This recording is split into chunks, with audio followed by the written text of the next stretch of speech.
peuple. Voici un autre épisode de X-Files du peuple. Et alors, Scully, cette autopsie? C'est tout ce qui reste des deux corps. Ouais, 2 têtes. Bon, je vais commencer par celle-ci. Scully, faites plutôt celle-là. Non, et pourquoi pas celle-ci? Mais parce que je vous demande de faire celle-là. D'accord. Bon, allez, Scully, faites pas cette tête-là. Bon, alors je la fais ou je la fais pas? On se décide, hein? J'ai l'impression que la journée va être longue. Les tissus ont l'air normaux. Moi, j'ai une faim de loup. Tiens, vous avez qu'à prendre mon sandwich, Mulder. Ah non, Scully, c'est pas ce que je voulais dire, merci beaucoup. Vous n'êtes pas à l'endroit idéal pour déjeuner. Ah, quelle odeur dégueulasse. Mais c'est ce que je vous dis. Non, je pars du sandwich, il est à quoi? Au thon? Et celui d'hier? Il était aussi au thon. Eh bien, autant j'aimais celui d'hier, autant je déteste celui d'aujourd'hui. Merde. Qu'est-ce qu'il y a? Ses lèvres ont bougé. Il est vivant. Bon, pas nécessairement. Il va parler. La pauvre petit. La pauvre petit. On dit en neurologie qu'il est normal dans les 12 premières heures. Allons, Scully, il a parlé. Mais on dit en laryngologie qu'il est normal. Il a chanté pauvre petit con de Ferrat. Mais on dit en ptychologie qu'il est normal. Scully, vous êtes tellement incrédule que j'ai honte. Oui, mais on dit en géontologie que... Je vais appeler les officiers. Tiens, je me suis toujours demandé pourquoi on appelle ça des officiers. Eh ben, je vais vous montrer pourquoi. Officier! Quoi? Allez faire la circulation. Officier? Voilà pourquoi on appelle ça un officier. Ah bon? Et où il est l'autre officier? Il est au sauna. Au sauna? Mais qu'est-ce qui branle? Probablement un autre officier.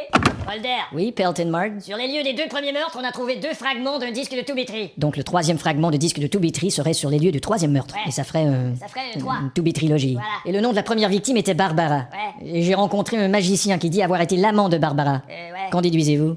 Abracadabarbara. Et voilà, tout s'éclaire. Je ne vous suis pas là. C'est simple, Scully. Un des policiers a été mordu par le meurtrier. Et il a attrapé sa maladie. Comme ça, subitement. Hier encore, il était tout content et aujourd'hui, il est complètement miné. C'est normal, il est contaminé. Le reste du corps du meurtrier est toujours vivant. Ça, c'est des conneries. Scully, comment se fait-il que vous ne croyez en rien, que vous ne riez jamais, que vous n'avez jamais de sexe? La seule fois que j'ai ri dans ma vie, j'étais avec mon père. Ah bon? Et soudainement, il est mort d'une crise cardiaque. Papa, il a des grosses lunettes. Mais ma chérie, c'est la première fois que tu... Je me souviens encore du fracas des lunettes. Eh bien, je suis désolé, Scully, mais ça n'explique pas le fait que vous ne croyez en rien. Je n'ai cru qu'en une seule chose dans ma vie et c'était au Père Noël. Jusqu'au jour où je me suis aperçu que c'était mon oncle qui s'était déguisé. Bonjour Père Noël. Oh, et qu'aimerais-tu avoir pour Noël, hein? T'as les mêmes lunettes que mon oncle. Mais non. Allez, montre-moi ces petites fêtes. Mon oncle? Et depuis, je ne crois plus en rien. Bon, et qu'est-ce qui explique que vous avez jamais envie de baiser? La seule fois dans ma vie où j'ai eu cette envie, c'était avec mon cousin. Bon. Nous étions ensemble dans une chambre et tout de suite, lorsqu'il m'a vue toute nue... Georges? Dites donc, il portait pas de lunettes, celui-là? Non, il venait de les enlever. Mais tout cela ne m'explique toujours pas que vous puissiez être aussi chiante. La seule fois dans ma vie où je n'ai pas été chiante, c'était une nuit où je dormais profondément et je ne faisais rien du tout. Bon, ça va, donnez-moi cette putain de harpe. Attention! Tiens.